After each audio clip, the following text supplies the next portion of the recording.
What is up, Steelers Nation? Thank you so much for jumping on to another episode of All Steelers Talk. I'm Noah Strackbine, joined always by my main man, Steven Thompson. Find us on youtube.com/All Steelers Talkers. Subscribe anywhere you get your podcast. We are coming to you live once again here in Latrobe, Pennsylvania, St. Vincent College, home of Steelers training camp. Day 13 in the books. Plenty of action as they prepare for preseason game 2 to host the Buffalo Bills. It was a warm one, but it wasn't as warm as Tampa Bay. How you feeling, my friend? Feeling good. I never thought I'd miss coming out to Latrobe, but we had 3 days, 3 days, I think, away from this beautiful place. So it was good to be back. Good to watch some Steelers football again and have some real stuff to think about. After a real NFL game, we got to see some of those new faces, how they interact with one another, and got to see the first teams, rip a little bit. So yeah, it was a good day out here. Yeah, it definitely was. I think that at this point in training camp, things are slower, but doesn't necessarily mean that they're dull or that things are boring. It just means that we know more about who the Pittsburgh Steelers are and what to expect from them this season. So it's no more, oh, Cody White's having a great day. Is he going to make the 53-man roster? The Hakeem Butler watch, the Luke Barku watch, so on and so forth. This is who we have. Let's prepare for the regular season. The Steelers are starting to do so. Plenty of action from St. Vincent College. I do want to touch on the injuries, but first, you had a couple of observations. Broderick Jones has been a major talking point for the Pittsburgh Steelers all offseason long, and at this point, there are fans that believe that he should be in the starting lineup or should earn a starting job at some point. His performance as a whole, Matt Canada said today, was good. Bounced back after maybe a slow start. You caught a little glimpse of Mike Tomlin today. Let's walk through that. That's where we'll start here. Yeah, so the offense and the team really split up between quarterbacks, backs, receivers, defensive backs, linebackers, and the defensive and the offensive line to do some kind of 7-on-7-ish sort of one-on-one stuff. I was watching the line play, and you saw Mike Tomlin repeatedly pull Broderick Jones out of the back of the drill, put him in to face Nick Herbig. Herbig's been, one of the big standouts from camp, one of the best pass rushers. And I think he had a good day in the preseason game against Tampa Bay. So Mike Tomlin really challenged Broderick Jones to face him, go one-on-one with him. It was not, decided big wins for either Broderick or Nick Herbig. I mean, these were two rookies who have emerged as stars, I would say. I mean, some of the best in there. Broderick had the pedigree, Nick not as much, but Nick has really played himself into a lot of hype here at camp. Broderick obviously came in with the hype, but Mike Tomlin challenged him. I think they split 4 reps. It was one-on-one. Broderick got away with a hold on one of these reps. He stonewalled Herbig on a different rep, and then they split the last 2 ones when they came back in after other people went at each other. But I remember after the first rep where Broderick kind of committed that hold, there weren't any referees around, but it was pretty obvious. Mike Tomlin was saying, not good enough for number 77. So it was just interesting to see Mike Tomlin push this guy. Obviously, there's a lot of talent there, but there's a lot of expectations that come with that. And Broderick, I think, has been fine. I think really up and down. Like there are times where, like I said, when he is able to just swallow up Nick Herbig as he tries to do that spin move or just, get his, use his speed to get around him. Broderick was able to slide his feet well. But there are other times, like I said, where he just looks like a step slow and where it looks like he's still, learning how to use his hands and things like that. The more raw elements of his talent did come through sometimes too. And, in some senses, like you alluded to, people want Broderick to start right away and be the superstar left tackle right away. Just given where he was drafted and what the Steelers did to get him. But, I think the coaching staff is trying to strike a balance between expecting a lot of him and bringing him along slowly. And I think you saw a good example of that today when he was doing one-on-ones. Yeah, I agree. And I like where Tomlin goes with that because it is a work in progress. And Broderick shouldn't be looked at as, I don't think that you deserve anything to be a first round pick. Like, I just think that you come in here and you have to compete just like everybody else. And much like Joey Porter Jr. and George Pickens are battling it out. I want to see more Broderick Jones versus Nick Herbig, especially with Nick Herbig kind of taking off here in training camp. Would like to see more of that. I like that Mike Tomlin is pushing that. I like that he's not letting them get away with things. I think that was the biggest thing is Broderick kind of showed like, hey, I am a little raw. I do have work to do. I'm not a perfect product. And I think we all knew that coming in here is that Broderick was a guy who needed a little bit of work, who, yeah, at some point probably could be a franchise left tackle, but for the shout out to the photographers who were walking by here, but could be a guy who's a franchise left tackle, but for the time being is a guy who is developing and could develop into a start of the season. Mike Tomlin wants to see that, but there are no shortcuts. And I like that they did that. I like that they kind of pushed him a little bit. And to the same degree, I think that it helps him and Nick Herbig. And if that's the future, I very much so enjoy that competition. Right. Both these guys are the future. So, I mean, this is going to be I don't even know. This could be Chooks and Alex Highsmith or Chooks and TJ Watt. Like these are the battles that we're going to see, I think, well into the future. And so it's interesting to see the guys go against each other now and see where they're at now. Then we can compare it later. And I also think these are two guys who these are two guys who I think are NFL caliber players. So to test each other, to test fellow rookies against guys that you think might play a bunch this year that you think are NFL worthy competition, I think is significant too. And the results of these one-on-ones are, significant might not be the right word, but they're noticeable and they're important and they're data points on, there are a couple data points on a long list of stuff that you're going to evaluate these guys on, but these reps do matter and they're fun to watch. Yeah, I agree. They are. This is where are they now?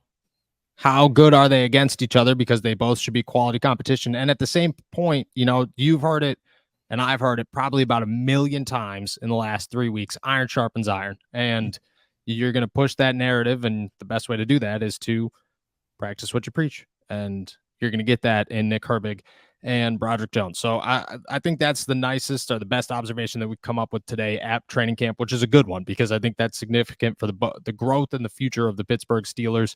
They are dealing with some injuries as we approach week 2 of the preseason. Nate Herbig goes down today with the shoulder injury. Larry Ogunjobi's walking around in a walking boot. Meanwhile, Damontae KZ and Keanu Neal come back for the first time in well over a week, I would say, for both of them. Multiple weeks for Damontae KZ. Good news and bad news. Let's start with Nate Herbig, He goes out, shoulder injury. Kevin Dotson's already dealing with a minor shoulder injury. Kendrick Green, I think, has lost all opportunities to play center this season for the Pittsburgh Steelers. You're looking at this team right now, and their backups looked pretty bad against Tampa Bay. To lose probably their best backup right now, and a guy who was probably going to be their primary backup center, tough spot to be in if this is significant. Absolutely. 100% agree. Like you said, there were not many promising things to draw from the non-first drive reps that the offensive line had on Friday night. Say what you will about the quarterback play, but their offensive line did not do them many favors. No. And losing Nick Herbig is huge. This is a guy who I think is starter quality when you think about just kind of the NFL at large. And he probably wasn't going to start for the Steelers, but still that's a huge depth piece that you lose. Think especially thinking about center when you think about, him maybe being one of the primary backup centers, like Kendrick Green's your next guy there. And for as good a day, I thought Kendrick looked fine in some one-on-one drills. He beat Mon Adams twice and is playing center in one-on-one drills. But man, if that's your long-term solution, that's really tough. That's not something I think you'd like to see as a Pittsburgh Steelers fan. No, it's probably the worst case scenario for the Pittsburgh Steelers. And on top of that, I thought Kevin Dotson didn't play well against Tampa Bay. I get it. He's dealing with the shoulder thing. We both saw Kendrick Green had the worst night of anybody in Pittsburgh, including Mitch Trubisky, who had a terrible night. But of anybody in Pittsburgh, I thought Kendrick Green played the worst against the Buccaneers. Terrible spot to be in. I think the Steelers have to hope that it's not serious. And if it is serious, I think then you start looking and you start saying, hey, maybe we look outside this roster right now. Maybe we see who gets cut with the 90-man trim. Who knows? But I don't think you could walk into the season with Kendrick Green as your backup center slash guard and then Kevin Dotson as your other option and say, oh, we're comfortable with this because if Mason Cole goes down, we have Kendrick Green. And I just think that's, I mean, maybe you consider Ryan McCollum, but I don't think Ryan McCollum has impressed me much during training camp. I think you're looking at this right now and just saying Herbig's either got to be healthy and this has got to be something that isn't significant, or you might have to start thinking about another option in free agency. And I get right now it's scraps, but guys will get cut. And if that's where you got to find somebody, that's where you got to find somebody. Right. Like, I mean, yeah, it's going to be slim pickings, but you don't have many options if you're the Steelers. This is the hand you've been dealt. So you kind of got to deal with that. But I agree. If this is anything remotely long-term, you got to bring in someone else to plug the holes.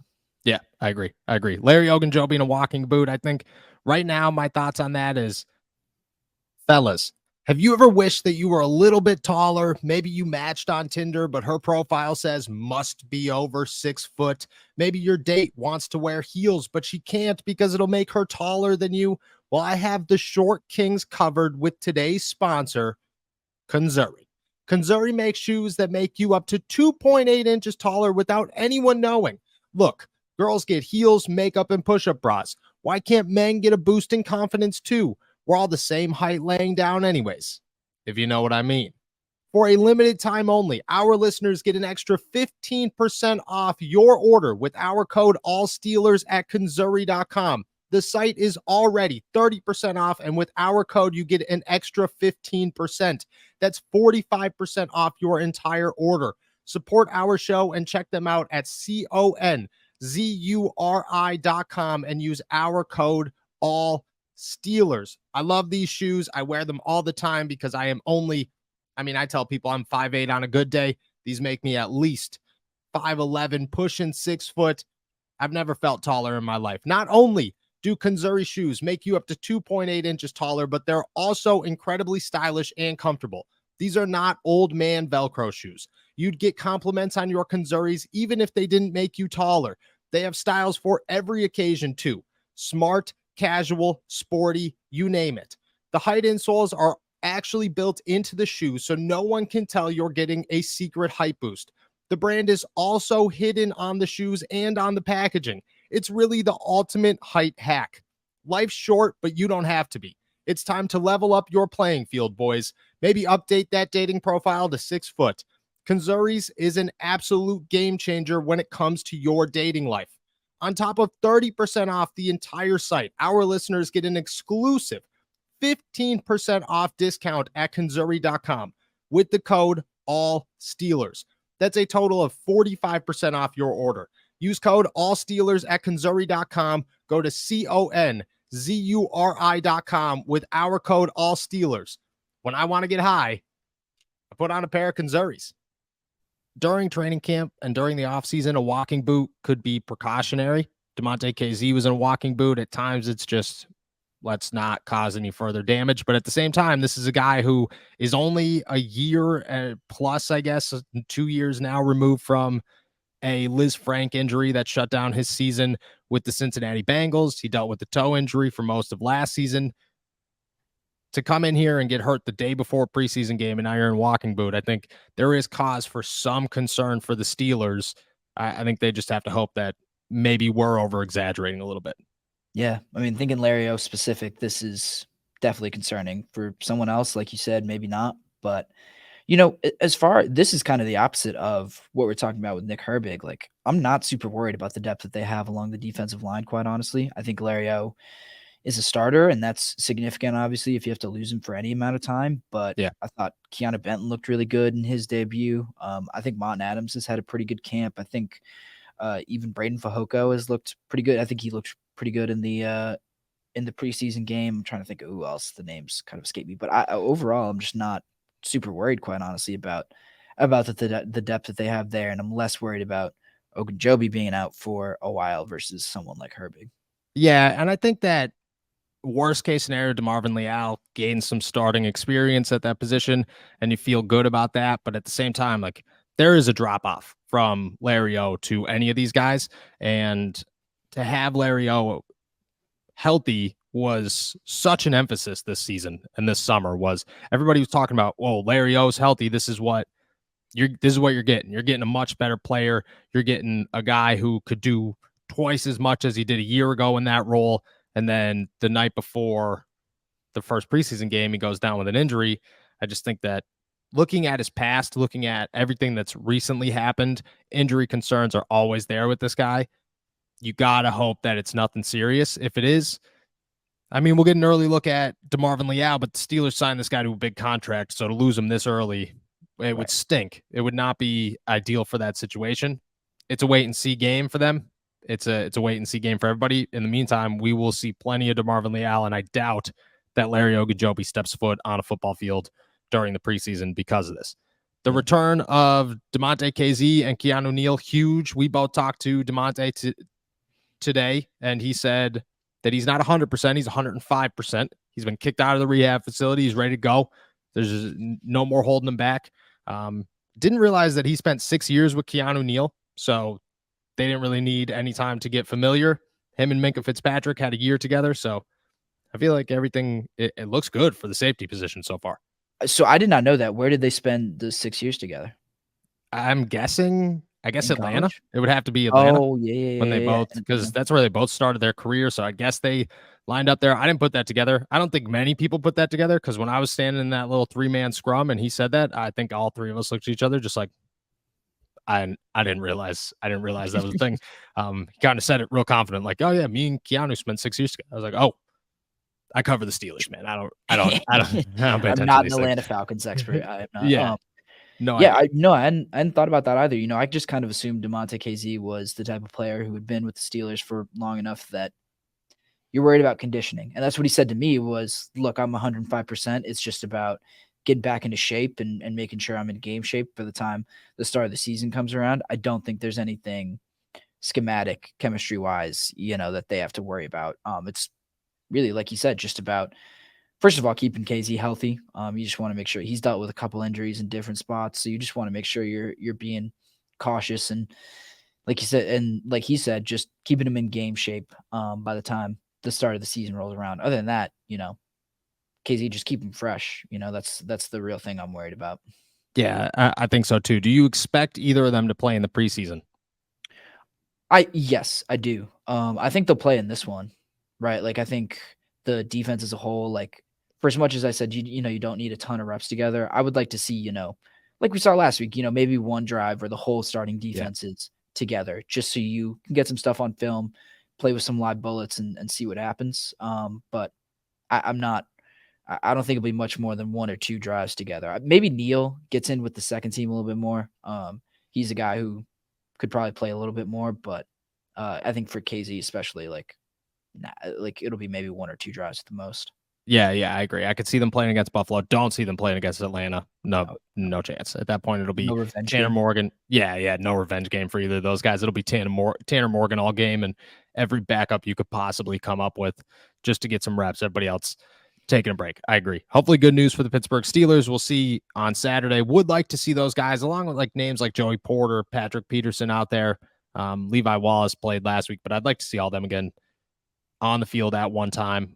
Let's dive into, I think, the biggest concern right now for the Pittsburgh Steelers, and that is the cornerback position. I brought out my 53-man roster following the preseason opener. I had one outside signing coming into Pittsburgh before the end of the summer, before their 53-man roster is finalized. That is at the cornerback position. What I saw from James Pierre and Luke Barcoo in Tampa Bay was atrocious. I thought both of them. I thought James Pierre gave Luke Barcoo such a good opportunity to take advantage of poor play and say, hey, look, I'm ready to carry the momentum that he had the last 2 weeks of training camp and say, or even the last week of training camp and say, look, I could take this into a game. Here's my big play. Let's move on. I have the advantage now. Didn't do so. James Pierre, 9 solo tackles, which is the worst stat you could possibly have for a cornerback. Terrible game for both of them. I think right now, if there's a position that the Steelers have to go out and get, in my opinion, it's corner. Yeah, I absolutely agree. I think especially for right now, just you don't know what Joey Porter Jr.'s deal is, but Yeah, I'm not very confident at all in the guys behind him. Luke Barcoo, I think, was someone who came in with I wouldn't call them expectations, but a little bit of hype, a little bit of, oh, this guy could be something like, talented. I like him as an athlete, like his frame, long arms, things of that nature. Yeah. But just has not been impressive to the level which I think a lot of people were hoping that he would be. And then James Pierre, I think started real strong in training camp, but has only gotten worse as time went on.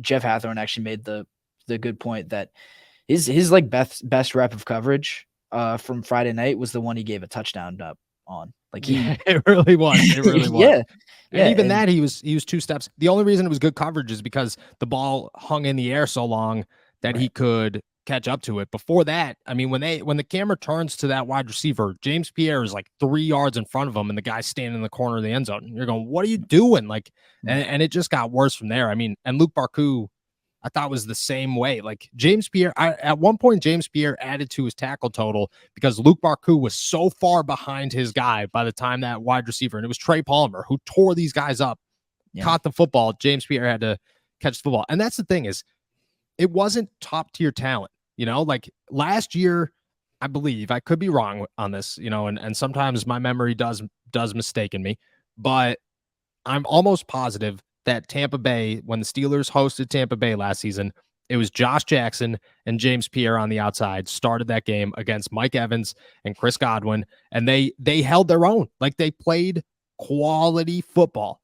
And you go up against Trey Palmer and some other dude that I do not know for the whole game, and you're giving up passes left and right, and you look like you can't hang. And I just thought that it was, especially for a guy like James Pierre. Like I look at him this year as the same person as Anthony McFarland. This is it. Do or die.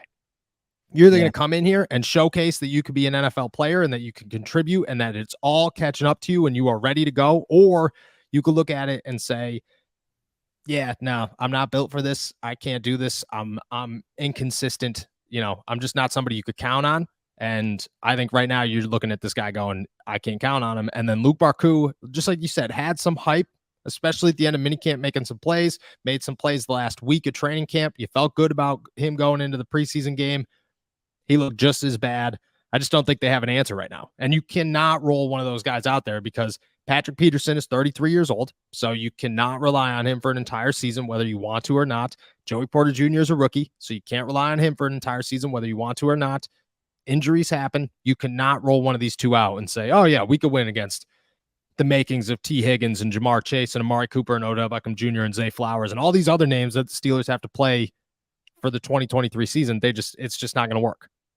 yeah. Like I completely agree about James Pierre. I think that's a great analogy. Like Anthony McFarland, who has taken full opportunity of his, Yep. you can call it his last chance. I feel like that's fair enough to say. Like, and James Pierre is just on the complete opposite end of the spectrum. And James Pierre is a guy who you could maybe have lived with some of the mistakes that he made when he was younger, and when you thought there was some potential there, but yeah, just not enough for him at this stage of his career, and he is just losing trust, I think, more and more. I think it was someone the Steelers really wanted to believe in and really wanted to, because they kept him around for a while when Yeah.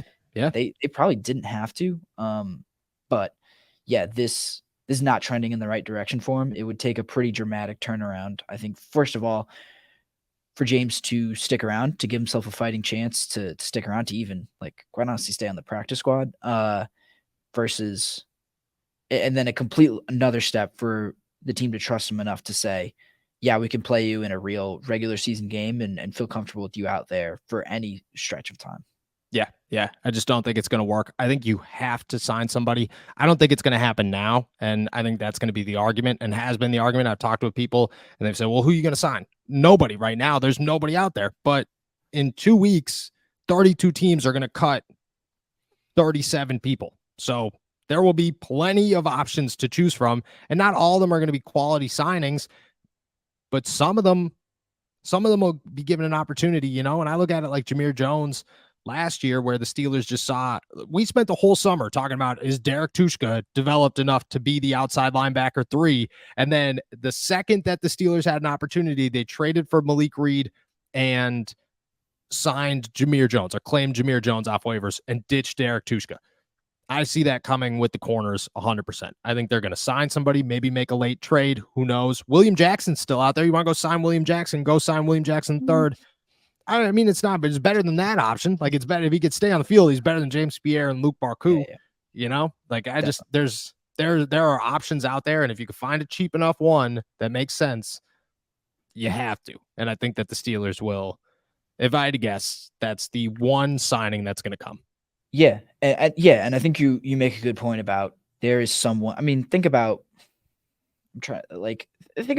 there is someone out there who has the equivalent of the Steelers' defensive line or receivers room at cornerback. Like, Yes. just way too deep, got too many bodies, and someone just ended up being the odd man out. Probably based on talent alone and production alone, could have been a player good enough for the 53rd man, but just not enough room. Too many guys in front of him. So I think there will be NFL quality players available after those rounds of cuts come through. So just kind of two sides to that. For like James Pierre and Luke Barku are kind of going to get a second chance. They're going to have some opportunities, I think, over the rest of the preseason to fight their roster spot. But like I said, it's going to take a pretty dramatic turnaround, I think, for the Steelers to not jump on one of those guys who gets cut later in the preseason. Yep. And that's everybody should be waiting for it because it'll be exciting. Corners are exciting. Hopefully, it's a name. We'll see what happens, but there's no way you could walk into the regular season and say, well, worst case scenario, James Pierre could play corner for us. Nope, he cannot. No chance. All right, last thing I want to talk about. I might be the only one on this train right now. I think I am the only one on this train right now. But the Pittsburgh Steelers might have a quarterback competition between Mitch Trubisky and Mason Rudolph. No, Kenny Pickett is not in trouble of losing his job. I know a lot of people are going to misinterpret that and say, oh, Kenny, no chance. Yeah, I know. I agree with you. No chance. Mitch Trubisky looked absolutely atrocious against the Tampa Bay Buccaneers. And I get it was limited reps, but he looked bad, which was shocking because he looked really good in training camp up until the preseason game. Finished the game with a 0.0 QBR, which is So literally exactly. It is literally as bad as you can get. Meanwhile, Mason Rudolph comes out 7 for 12, I think 132 yards and a touchdown. Deep ball to Calvin Austin, looked real good, ran the football a little bit, which I thought was impressive. Looked good. He's entering year 6. He's been here a while. I don't know, man. I think that I look at this and I say, I understand why you kept Mitch Trubisky. I understand why you brought back Mason Rudolph. I don't understand why they can't switch spots on the depth chart if one's better than the other. I absolutely agree. Like, I don't think there's any reason. Like, yeah, Mitch has had a good training camp. I don't think that's enough for you to say, well, yeah, it's ridiculous for us to even introduce the idea of a competition. I'm not sure I'm there yet in saying I'm not going to, make Mason the number 2 right now. I don't think you're going that far either just yet, but I don't think it's completely unreasonable to say that there can be a competition and that maybe there should, because Mitch, like I said, for as good as training camp as there been, as he's had, I don't know if that's enough to just anoint him the backup right away. That seems a little premature to me, and just not something that you need to do at all. Like what do I need to protect Mitch Trubisky's feelings or something like that? Like, no, we're not. I just can't think of a reason why Mason can't compete for that role, especially if, hey, man, like, those were real game reps. Like, yeah, they were against backups, but he That's did that. The worst part is but Mitch was against backups too. Yeah, exactly.